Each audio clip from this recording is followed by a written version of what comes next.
Hello friends, स्वागत है आप सभी का मेरे YouTube channel SB coaching classes पर।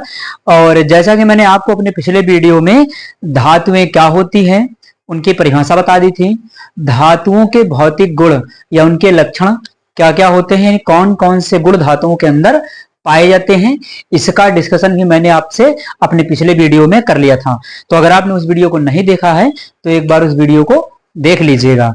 उसके जस्ट बाद जो हमारा आज का टॉपिक रहेगा वो क्या है कि धातुओं के रासायनिक गुण, यानी इस वीडियो में हमें डिस्कशन करना है धातुओं के रासायनिक गुण और उनके उपयोग के विषय में, है ना। तो चलिए यहां पर देखते हैं कि धातुओं के रासायनिक गुण यानी केमिकल प्रॉपर्टीज क्या होती हैं, है ना, उसके विषय में जानते हैं। तो देखिए नंबर फर्स्ट यहां पर लिखा हुआ है कि ऑक्सीजन से क्रिया, यानी जो पहला गुण है रासायनिक उसमें सबसे पहला पॉइंट आया ऑक्सीजन से क्रिया, यानी धातुएं ऑक्सीजन से क्रिया कैसे करती हैं और क्या बनाती हैं, है ना। कौन सी धातुएं हैं जो ऑक्सीजन से नॉर्मली रिएक्शन कर लेती हैं, कौन सी ऐसी धातुएं हैं जो ऑक्सीजन से थोड़ा सा हीट करने पर, टेम्परेचर देने पर या उष्मा देने पर क्रिया करती हैं। भाई कुछ धातुएं ऐसी होती हैं जो जनरलाइज वायु की ऑक्सीजन से ही रिएक्शन कर लेती है, यानी वायुमंडल में उनको थोड़ा छोड़ दीजिए, वो वायुमंडल की ऑक्सीजन से सीधे क्रिया कर लेती हैं। कुछ धातुएं ऐसी होती जो आसानी से ऑक्सीजन से रिएक्शन नहीं करती, उनको थोड़ा सा हीट करना पड़ता है ना।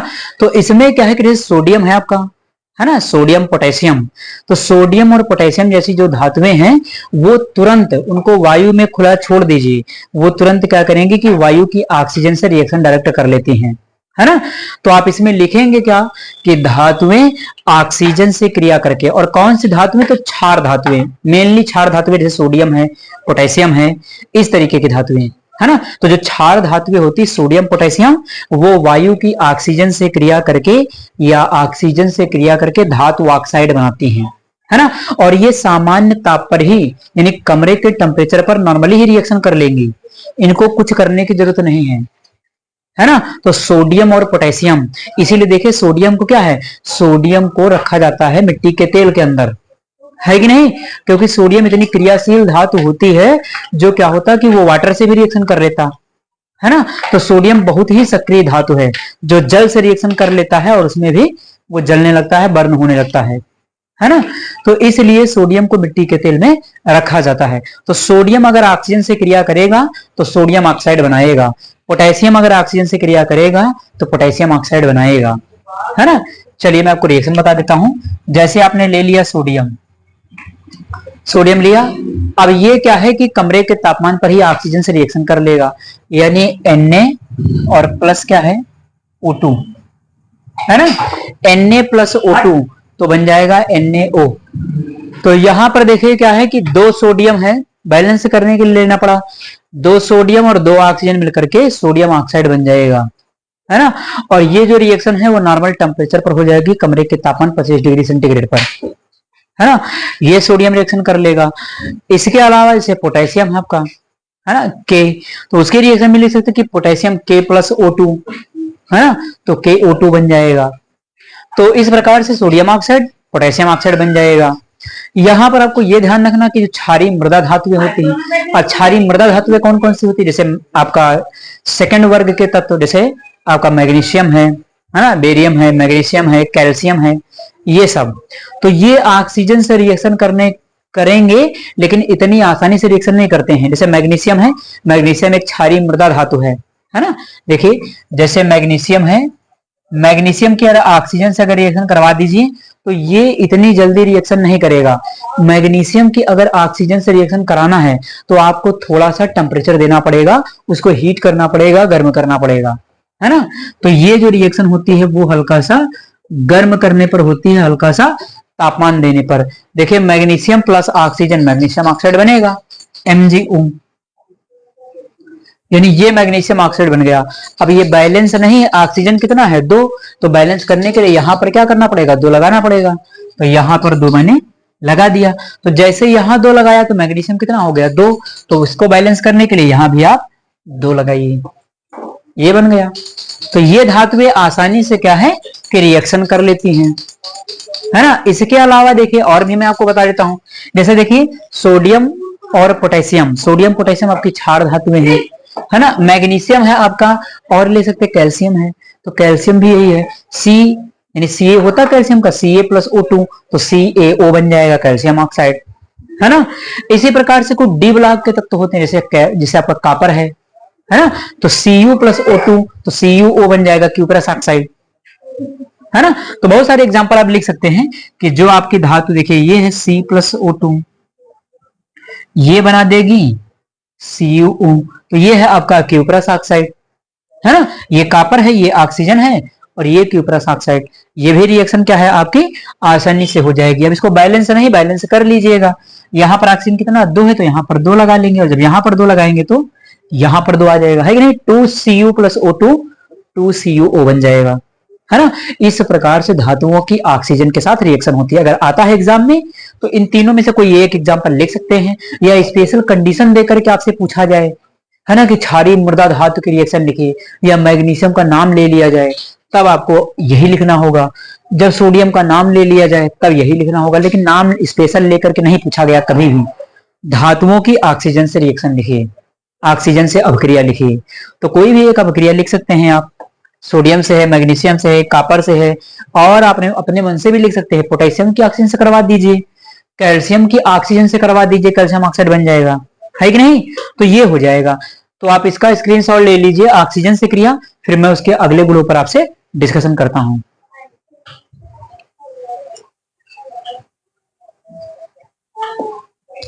चलिए, तो आपने इसका स्क्रीनशॉट ले लिया होगा। अब सेकंड जो इसकी प्रॉपर्टी है उसका मैं आपसे डिस्कशन कर लेता हूं। चलिए, नंबर सेकंड जो आपका है वो हम लिखेंगे धातुओं की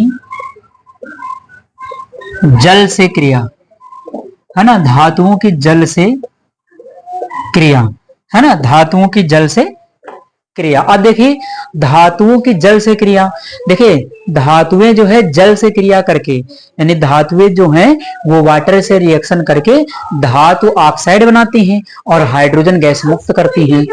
अगर आपको लिखना हो तो क्या लिखेंगे कि धातुएं जल से क्रिया करके धातु ऑक्साइड और हाइड्रोजन गैस का निर्माण करती हैं, ये बात लिख लेंगे।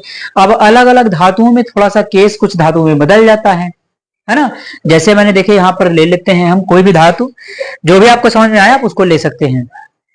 देखिए जैसे आपका है मैग्नीशियम, है ना, मैंने मैग्नीशियम ले लिया यहां पर, तो अब मैग्नीशियम क्या है, देखिए मैग्नीशियम वाटर से रिएक्शन करेगा, Mg और H2, है ना, ये रिएक्शन होगी। अब यहां पर होगा क्या कि मैग्नीशियम ऑक्सीजन से वाटर से रिएक्शन करने के बाद बनाएगा आपका मैग्नीशियम ऑक्साइड, MgO और हाइड्रोजन गैस को रिलीज करेगा, मुक्त करेगा। यानी मैग्नीशियम वाटर के साथ रिएक्शन करने के बाद, देखिए ये भी तो एक धातु है, मैग्नीशियम वाटर से रिएक्शन करने के बाद मैग्नीशियम ऑक्साइड बना दिया और हाइड्रोजन गैस को मुक्त कर दिया। ये ऊपर की ओर सिंबल किसका है, मुक्त करने का, हाइड्रोजन गैस उड़ रही है, निकल रही है ना। तो यहां पर देखिए Mg+H2O ये कर लिया। अब देखिए रिएक्शन बैलेंस है, तो 2 हाइड्रोजन यहां पर, 2 हाइड्रोजन यहां पर, एक ऑक्सीजन यहां पर, एक ऑक्सीजन यहां पर, मैग्नीशियम यहां पर, यानी पूरी रिएक्शन क्या है, बैलेंस है ना। तो ये रिएक्शन हो गई। उसके बाद और भी आप रिएक्शन लिख सकते हैं, जैसे कोई और धातु एल्युमिनियम वगैरह ले लिया जाए, या आयरन लोहा ले लीजिए आप, है ना, या सोडियम भी ले सकते हैं, सोडियम ले लीजिए, पोटेशियम ले लीजिए, आयरन लोहा ले लीजिए, Fe, है ना। चलिए उसको मैं बता, जैसे मैंने ले लिया आयरन, Fe ले लिया लोहा, और ये देखिए वाटर के साथ रिएक्शन करेगा H2O, है ना। तो ये क्या बनेगा, आयरन ऑक्साइड बना देगा, है ना, यानी लोहे का ऑक्साइड बनेगा। तो देखिए Fe2O3, और यहां से निकल जाएगी हाइड्रोजन गैस। देखिए आयरन ऑक्साइड बन गया इससे रिएक्शन में, है कि नहीं। ये देखिए आयरन ऑक्साइड और हाइड्रोजन गैस मुक्त हो गई। आप सोडियम ले सकते हैं, पोटेशियम ले सकते हैं, है ना, ये ले सकते हैं।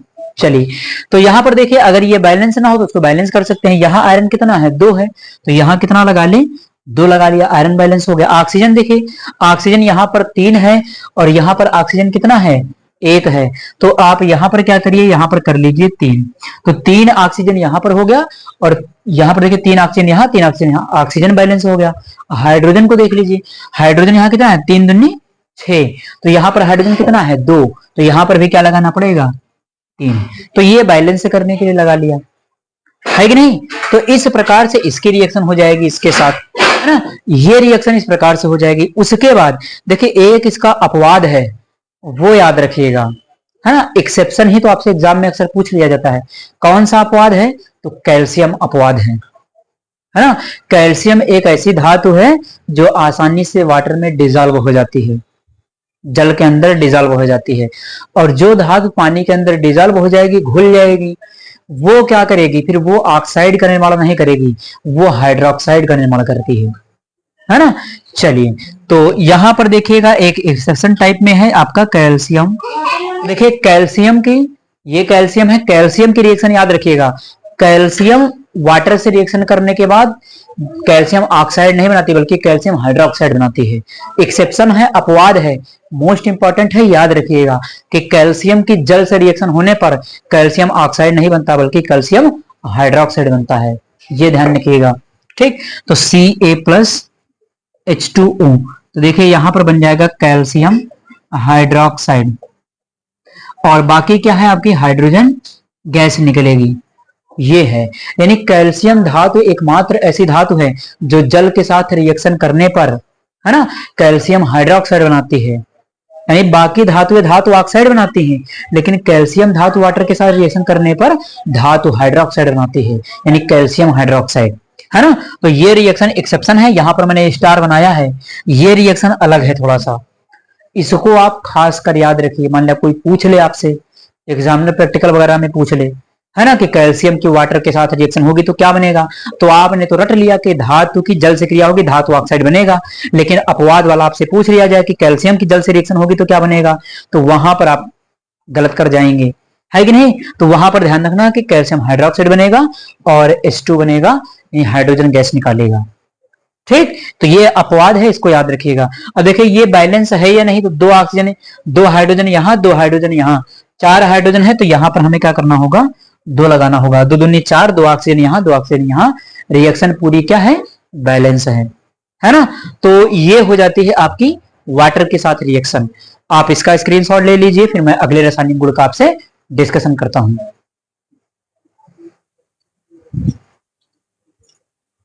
चलिए, तो देखिए प्रॉपर्टी नंबर जो 3rd है वो है आपकी धातुओं की हाइड्रोजन से क्रिया, है ना। देखिए यहाँ पर की धातुएं जो हाइड्रोजन से रिएक्शन करती हैं तो धातु हाइड्राइड बनता है ना। किसी भी धातु की अगर हाइड्रोजन से रिएक्शन हो गई तो उसमें धातु हाइड्राइड का निर्माण होगा, है ना। चलिए मैं आपको बता देता हूँ। जैसे एक धातु देखिए यहाँ पर एग्जाम्पल में ले लिया, सोडियम है और ये हाइड्रोजन है, तो Na और H बन जाएगा सोडियम हाइड्राइड, यानी इसका नाम क्या है, सोडियम हाइड्राइड। ये सोडियम, ये हाइड्रोजन। अब दोनों को बैलेंस कर लीजिए, यहाँ पर हाइड्रोजन कितना है, 2, तो इसके लिए हमें यहाँ पर 2 लगा देना होगा। ये हो गई रिएक्शन बैलेंस। सोडियम कितना है, 2, तो यहाँ भी आप 2 लगा सकते हैं सोडियम। ये देखिए ये रिएक्शन हो गई बैलेंस। इसी प्रकार से कोई और धातु ले लीजिए, जैसे मैंने ले लिया कैल्शियम और हाइड्रोजन, तो कैल्शियम और हाइड्रोजन मिलकर के क्या बनेगा, कैल्शियम हाइड्राइड, CaH2, है ना। देखिए कैल्शियम की वैलेंसी 2 होती है और 2 हाइड्रोजन के साथ है ही, तो CaH2 बन जाएगा सीधे सीधे, है ना। तो ये याद रखिएगा कि धातुओं की हाइड्रोजन से रिएक्शन होने पर धातु हाइड्राइड बनता है, ठीक। अगली प्रॉपर्टी देखिए, चौथा जो रासायनिक गुण है वो क्या है, वो है आपका धातुओं की तनु अम्लों से क्रिया, तनु अम्लों से क्रिया। तो अगली प्रॉपर्टी जो है वो है आपकी धातुओं की तनु अम्लों से क्रिया, यानी डाइल्यूट एसिड, है ना। डाइल्यूट का मतलब क्या, तनु का मतलब बहुत पतला, हल्का, पतला विलयन, हल्का विलयन, हल्का एसिड, पतला, डाइल्यूट। डाइल्यूट का मतलब यह है कि वो एसिड जिसमें एसिड की मात्रा, यानी वो विलयन जिसमें एसिड की मात्रा बिल्कुल कम हो, है ना, उसे कहते हैं डाइल्यूट, ठीक। तो देखिए यहां पर धातुओं की तनु अम्लों से क्रिया, एक पॉइंट याद रखिए कि धातुओं की तनु अम्लों से क्रिया होने पर आपका सॉल्ट बनता है, यानी उस धातु का लवण बनेगा और हाइड्रोजन गैस मुक्त होती है ना, ये याद रखना है। अब धातुओं की तनु अम्लों से जो रिएक्शन होती है वो आपकी एक्सोथर्मिक रिएक्शन होती है। एक्सोथर्मिक क्या, ऊष्माक्षेपी, इसमें से ऊष्मा बाहर निकलती है। भाई हाइड्रोजन गैस निकलेगी तो हाइड्रोजन गैस के रूप में ऊष्मा निकल रही है कि नहीं, तो ये रिएक्शन क्या है आपकी ऊष्मा छेपी है, यानी एक्सोथर्मिक रिएक्शन है, ये याद रखिएगा। यानी धातु की तनु अम्लों से जो रिएक्शन होती है वो कैसी अभिक्रिया है, वो एक ऊष्मा छेपी अभिक्रिया होती है, जिसके अंतर्गत ऊष्मा बाहर निकलती। ऊष्मा कैसे निकलती है, हाइड्रोजन के रूप में। भाई जहां जहां हाइड्रोजन गैस निकल रही है वो क्या है, ऊष्मा ही तो है ना। तो वो सारी रिएक्शन आपकी कैसे हो जाएंगी, एक्सोथर्मिक हो जाएंगी, ऊष्मा छेपी हो जाएंगी। ठीक, चलिए तो अब यहां पर देखिए कोई भी धातु ले लीजिए और कोई एक अम्ल ले लीजिए, है ना, उसके रिएक्शन आपस में करवा दीजिए। तो चलिए यहां पर मैं ले लेता हूं, जैसे मैंने ले लिया कोई धातु ले लीजिए, जैसे मैंने मैग्नीशियम ले लिया Mg, है ना, मैग्नीशियम ले लिया। अब मैग्नीशियम की रिएक्शन मैंने करवा दिया हाइड्रोक्लोरिक अम्ल से HCl, मुझे याद आ रहा है HCl का नाम, इसलिए मैंने HCl ले लिया। ठीक, तो चलिए HCl, है ना, तो Mg प्लस HCl यानी Mg प्लस HCl, है ना। देखिए यहां पर क्या बनेगा, ये बन जाएगा आपका MgCl2, मैग्नीशियम क्लोराइड बनेगा। भाई यहां देखिए इस पर प्लस है, इस पर माइनस है, और इस मैग्नीशियम पर क्या है, 2 प्लस लगते हैं, तो 2 प्लस तो 2 माइनस भी होना चाहिए। तो क्लोरीन यहां पर कितने लेना पड़ेगा, 2। तो Mg देखें माइनस वाला प्लस जुड़ जाएगा, MgCl जुड़ जाएगा, MgCl2, तो ये बन गया। हाइड्रोजन H वाला, तो H कितने, हाइड्रोजन हाइड्रोजन गैस के रूप में निकलती है H2 के रूप में, तो यहां पर प्लस में क्या लिखेंगे आप, H2 लिख लेंगे, ये हो जाएगा, हाइड्रोजन गैस निकल गई। समीकरण बैलेंस ना हो तो बैलेंस कर लीजिए। क्लोरीन यहाँ कितना है, 2, यहां देखिए एक ही है, तो बैलेंस करने के लिए यहां पर हमें क्या करना पड़ेगा, 2 लगाना पड़ेगा, 2 हाइड्रोजन 2 क्लोरीन, सब कुछ बैलेंस हो गया। तो ये धातु का लवण बन गया, धातु का साल्ट बन गया मैग्नीशियम क्लोराइड, है ना। आप कैल्शियम ले लीजिए और तनु अम्ल ले लीजिए, कैल्शियम क्लोराइड बन जाएगा, है कि नहीं। तो इस प्रकार से रिएक्शन हो सकती है।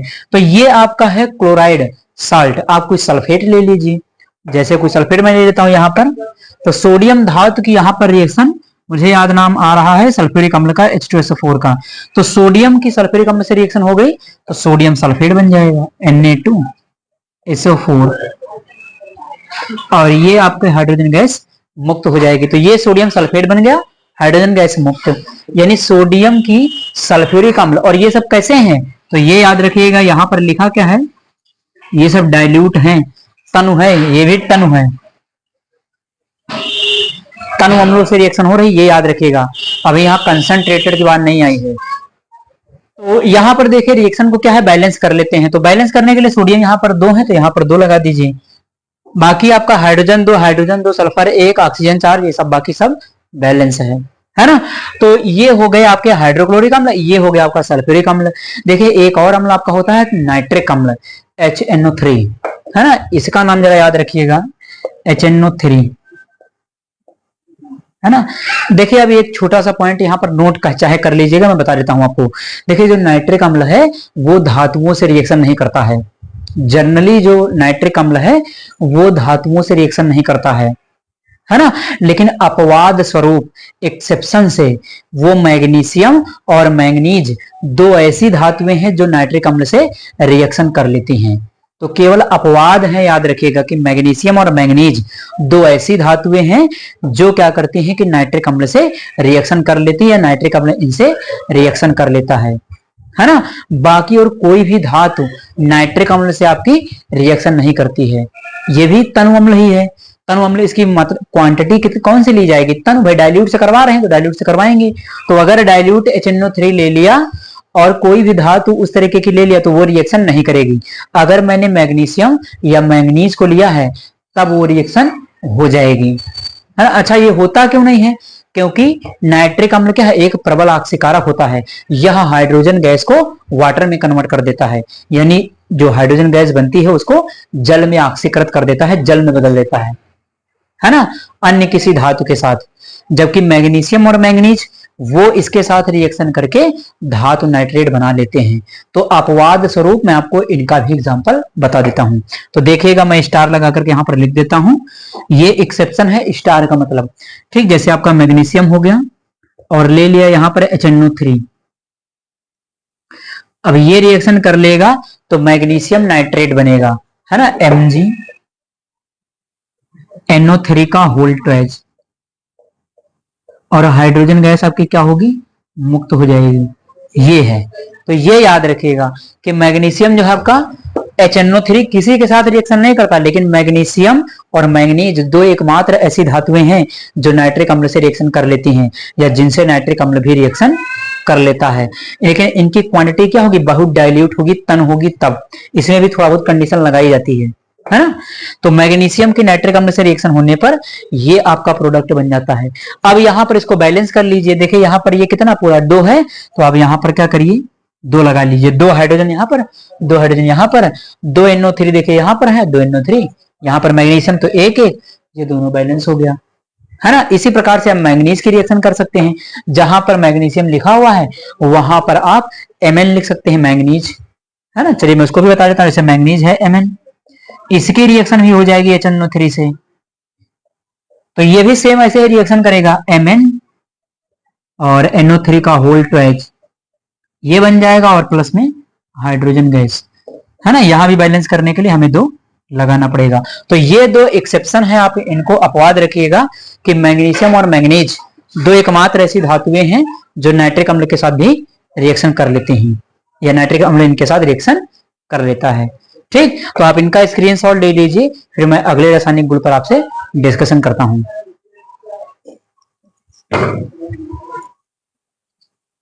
तो चलिए डिस्कशन कर लेते हैं प्रॉपर्टी नंबर 5, ये जो रासायनिक गुण 5वां है धातुओं का, और ये लास्ट रासायनिक गुण है इसका, और ये इंपॉर्टेंट भी है, आपके एग्जाम में कई बार यहाँ से प्रश्न आया हुआ है, ऑब्जेक्टिव में भी और लिखने को भी आया हुआ है। तो चलिए देखते हैं क्या है कि धातु ऑक्साइडों की जल से क्रिया।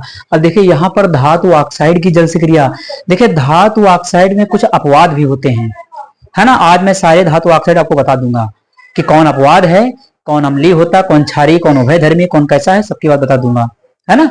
चलिए तो देखिए जनरली एक बात ध्यान रखिए कि धातु ऑक्साइड जल से क्रिया करके क्षार का निर्माण करता है ना। धातु ऑक्साइड प्रकृति में क्षारीय होते हैं, है ना। ये मैंने आपको बता दिया कि धातु ऑक्साइड जल में क्षारीय होते हैं, यानी वो वाटर के साथ रिएक्शन करने के बाद क्षार का निर्माण करेंगे। लेकिन कुछ ऐसे होते हैं जो वाटर के साथ रिएक्शन करने के बाद क्षार का निर्माण नहीं करते, वो अम्लीय हो जाते हैं, अम्लों का निर्माण करते हैं। कुछ ऐसे हैं एक्सेप्शन वाले, मैं अभी आपको बता दूंगा, है ना। लिए जैसे यहाँ पर मैग्नीशियम ऑक्साइड MgO और वाटर के साथ रिएक्शन करवा दिया, तो देखिए धातु ऑक्साइड जल से क्रिया करके क्या बनाएगा, धातु हाइड्रोक्साइड बनाएगा अपना, यानी क्षार का निर्माण करेगा। तो देखिए यहाँ पर बन जाएगा MgOH का होल ट्वाइस, ये हो जाएगा। अब देखिए 2 ऑक्सीजन 2 ऑक्सीजन 2 हाइड्रोजन 2 हाइड्रोजन, पूरी रिएक्शन क्या है, बैलेंस है, यानी ये धातु ऑक्साइड मैग्नीशियम ऑक्साइड है, और ये आप कैसे रिएक्शन पे बना देगा, है ना। इसी प्रकार से और भी ले सकते हैं, जैसे आप कैल्शियम ऑक्साइड ले लीजिए, वाटर से रिएक्शन करवा दीजिए H2O से, तो ये क्या बनाएगा, कैल्शियम हाइड्रोक्साइड बनाएगा। तो ये कैल्शियम हाइड्रोक्साइड, ये मैग्नीशियम हाइड्रोक्साइड। अब देखिए ये जो मैग्नीशियम हाइड्रोक्साइड, इसी का नाम है मिल्क ऑफ मैग्नीशिया। इसका जो प्रयोग है, इसका प्रयोग आपका जो एसिडिटी होती है, अम्लीयता दूर करने में होता है, यानी ये एक दवाई के रूप में इस्तेमाल किया जाता है, मिल्क ऑफ मैग्नीशिया। कभी कभी फार्मूला से पूछ लिया जाता है एग्जाम में कि मिल्क ऑफ मैग्नीशिया का सूत्र क्या होता है ना। तो ये है आपका magnesium hydroxide, milk of magnesia. Calcium hydroxide बुझा हुआ चूना, कैल्शियम ऑक्साइड बिना बुझा हुआ चूना, है ना। ये सब नाम याद रखिएगा, ठीक। तो ये क्या हो जाते हैं आपके धातु ऑक्साइडों की जब जल से रिएक्शन करवाते हैं तो वहां पर ये क्षार का निर्माण करते हैं। इसलिए कहा जाता है कि जो धातु ऑक्साइड होते हैं वो प्रकृति में क्षारीय होते हैं, यानी उनका नेचर कैसा होता है, क्षारीय होता है, बेसिक होता है ना। अब यहां पर एक नोट लिख लीजिएगा आप, जो बहुत ही इंपॉर्टेंट है। देखिए नोट में क्या होगा,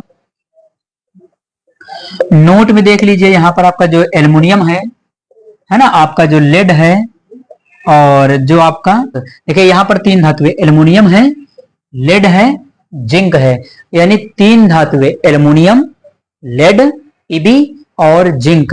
इन धातुओं के जो ऑक्साइड होते हैं वो उभयधर्मी होते हैं। आपको ये याद रखना, कभी कभी एग्जाम में प्रश्न पूछ लिया जाता है। तो इनके जो ऑक्साइड होते हैं, इनके ऑक्साइड, है ना, इनके ऑक्साइड कैसे होते हैं, उभयधर्मी, है ना। यानी इन धातुओं के जो ऑक्साइड होते हैं वो उभयधर्मी होते हैं। हो सकता है कि ऑब्जेक्टिव प्रश्न आपसे पूछ लिया जाए निम्नलिखित में से किस धातु का ऑक्साइड उभयधर्मी होता है, तो 3 का नाम याद रखिए, एल्युमिनियम, लेड, जिंक। उभयधर्मी का मतलब कि वो क्षार का काम भी कर सकता है और अम्ल का काम भी कर सकता है, उसे कहते हैं उभयधर्मी, है ना। चलिए उसके बाद 2 एग्जाम्पल और याद रखिएगा, है ना। यहां पर और दूसरा क्या है, देखिए एक आपका है Cr2O3 और दूसरा है Mn2O7। देखिए Cr2O3 Mn2O7 इनके जो ऑक्साइड होते हैं वो प्रकृति में अम्लीय होते हैं, ये याद रखिएगा। यानी इनके ऑक्साइड कैसे होते हैं, इनके ऑक्साइड अम्लीय होते हैं, है ना। यानी इनके ऑक्साइड कैसे होते हैं, तो इनके ऑक्साइड प्रकृति में अम्लीय होते हैं। तो मोस्ट इंपॉर्टेंट प्रश्न है, कोई प्रश्न आपको फंसा सकता है ना, कि इनके जो ऑक्साइड हैं एल्युमिनियम, लेड, जिंक, एल्युमिनियम का ऑक्साइड Al2O3, लेड का इसका ऑक्साइड Pb का PbO, इसका ऑक्साइड जिंक ऑक्साइड, ये जिंक है zinc oxide, aluminium oxide, lead oxide, zinc oxide, इनके ऑक्साइड कैसे होंगे, उभयधर्मी। देखिए लिखा है उभयधर्मी, इनके ऑक्साइड उभयधर्मी। क्रोमियम मैंगनीज, है ना, क्रोमियम ऑक्साइड, मैंगनीज ऑक्साइड, इनके ऑक्साइड कैसे होते हैं, अम्लीय। तो ये अपवाद हैं, याद रखिएगा, क्योंकि धातुओं के ऑक्साइड तो क्षारीय होते हैं, लेकिन अपवाद जो है वो मैंने आपको यहां पर बता दिए। तो नोट में पहला वाला जो है इसको याद रखिएगा और सेकंड वाला इसको याद रखिएगा। तो ये हो जाते हैं धातुओं के ऑक्साइड और उनकी वाटर के साथ रिएक्शन, है ना। तो आप इसका स्क्रीनशॉट ले लीजिए, फिर मैं आपके धातुओं के उपयोग आपसे डिस्कशन कर लेता हूं। तो चलिए डिस्कशन कर लेते। लास्ट पॉइंट जो हमारा है वो है आपका धातुओं के उपयोग। देखिए धातुओं के उपयोग तो बहुत सारे होते हैं, तमाम उपयोग हैं, आपको भी बहुत सारे पता होंगे, है ना, लेकिन कुछ उपयोग यहाँ पर हैं जो मैं आपको बता देता हूँ, है ना। कुछ उपयोग आपको पता होने चाहिए जो मेरी तरफ से मैं आपको बता देता हूँ, वरना आप लोगों को भी बहुत सारे उपयोग पता होंगे, आप लिख सकते हैं। ठीक, तो देखिए नंबर फर्स्ट क्या कहता कि आयरन यानी लोहा, Fe है, देखिए लिखा Fe, आयरन का उपयोग, लोहे का उपयोग। देखिए Fe का उपयोग लोहे के औजार व सामान बनाने में, यानी आयरन लोहे का प्रयोग किसमें होता है, लोहे के सामान व औजार वगैरह, हथियार वगैरह बनाने में, है ना, ये सब चीजें बनाने में आयरन का उपयोग होता है। तो ये हो जाएगा। उसके बाद है ना, बाकी और देखते गाड़ियां गड्ढा सब बहुत सारी हैं, है ना, वो तो जानते हैं आप कि बहुत सारी जगह इसका उपयोग होता है। नंबर तो देखिए क्या है कि सिल्वर है आपका, चांदी, और ये है सोना। तो चांदी व सोने का उपयोग हार व आभूषण बनाने में होता है। तो चांदी और सोने का उपयोग ज्वेलरी जो होती है, हार बनाए जाते हैं, पायल बनाई जाती है ना, ये सब देखा होगा आपने। तो सोने के जो आभूषण वगैरह होते हैं वो सब बनाए जाते हैं सोने चांदी के, है कि नहीं। तो वही लिखा कि उपयोग हार व आभूषण बनाने में। ठीक, नंबर थर्ड देखिए, एल्युमिनियम कापर का प्रयोग तार बनाने में होता है। एल्युमिनियम और कापर का उपयोग तार वगैरह, है ना, जो बिजली के खंभों के तार बनाए जाते हैं, जो हमारे घरों में तार लगे हुए होते हैं, वो सब किसके बने होते हैं, आपके एल्युमिनियम है, कापर है। चांदी का भी तार बनाया जाता है, ऐसा नहीं है ना, तो चांदी का उपयोग भी कर लिया जाता है तार बनाने में। तो एल्युमिनियम कापर का प्रयोग तार बनाने में होता है। उसके बाद देखिए मैग्नीशियम का प्रयोग मिल्क ऑफ मैग्नीशिया बनाने में। तो मैग्नीशियम का प्रयोग यहाँ पर चाहे हिंदी में लिख लीजिएगा मिल्क ऑफ मैग्नीशिया, मैंने मिल्क ऑफ मैग्नीशिया का सूत्र लिख दिया है, मैग्नीशियम हाइड्रोक्साइड, है ना।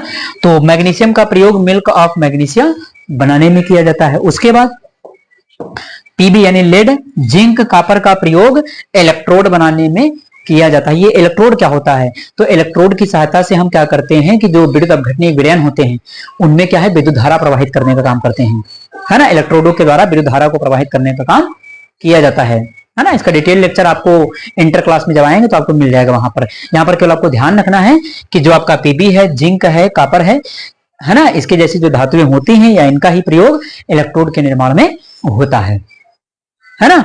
तो इस प्रकार से क्या होता है कि आज का जो मेरा टॉपिक था धातुओं के रासायनिक गुण और उनके उपयोग। देखिए उपयोग कोई जरूरी नहीं कि आप यही रटिए, आपको जो उपयोग समझ में आते हैं वो आप लिख सकते हैं, कोई जरूरी नहीं कि यही रटा ही जाए। उपयोग में तो बहुत सारे उपयोग हैं, आपके दिमाग में जो आ रहे होंगे आप उनको भी लिख सकते हैं, बस सही होना चाहिए बस, है ना। तो चलिए फिर, उम्मीद करता हूं कि आप सभी को ये समझ में आया हुआ होगा। और अगर चैनल पर नए हैं तो चैनल को सब्सक्राइब करें, वीडियो को लाइक करें और शेयर करते रहिए। तो चलिए फिर मिलते हैं अपने नेक्स्ट लेक्चर में। Thanks for watching this video.